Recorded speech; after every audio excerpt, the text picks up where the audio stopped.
Hello বন্ধুরা, good morning. সবাই কেমন আছো? আশা করি সবাই ভালো আছো, সুস্থ আছো। তো আমি আজকে উঠেছিলাম 5:30।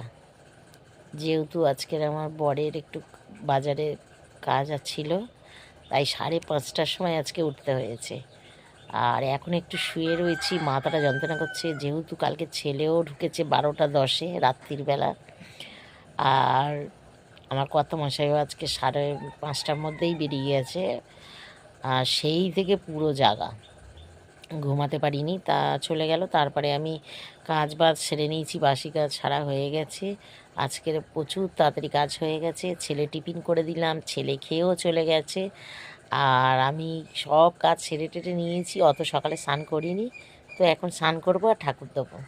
তো সকালবেলায় এই দেখো না, শুয়ে রয়েছি আর ঘুম পাচ্ছে, কিন্তু ঘুমালে তো হবে না। ঘুমালে তো আমার ঠাকুর দেওয়া, স্নান করা সব বন্ধ হয়ে যাবে।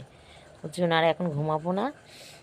আর দেখাচ্ছি, দেখো কত কেচেছি। আর ওপারে তো কম্বল টম্বলগুলোও আজ কেচে দিয়েছি এই ঠান্ডায়। এই দেখো বন্ধুরা, কতগুলো জামা কাপড় কেচেছি, ঘর দর পরিষ্কার করে সব পরিষ্কার হয়ে গেছে। তারপরে এখন অবধি আমি উঠিনি। ঘুম পাচ্ছে খালি আমার, সমানেই খালি ঘুম পেয়েই যাচ্ছে, কিন্তু ঘুমাতে তো পারবো না। ঘুমালে আর দেরি হয়ে যাবে। ছেলে আবার আসে মাঝে মাঝে খেতে। তো ছেলের জন্য বানিয়েছিলাম আমি দুধ আর সুজি বানিয়েছিলাম, ও খেয়ে গেছে। আর আমি চা খেয়েছি, চা খেয়ে আর শুয়ে পড়েছি।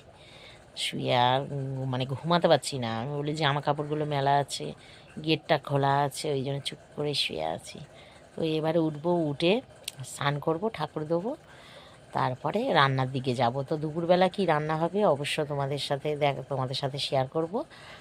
আর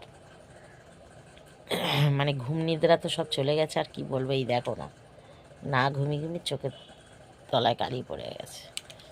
আর কি বলবো। চলো, সবাই ভালো থেকো বন্ধুরা, সুস্থ থেকো, ভগবান তোমাদের মঙ্গল করুক। চলো, টাটা।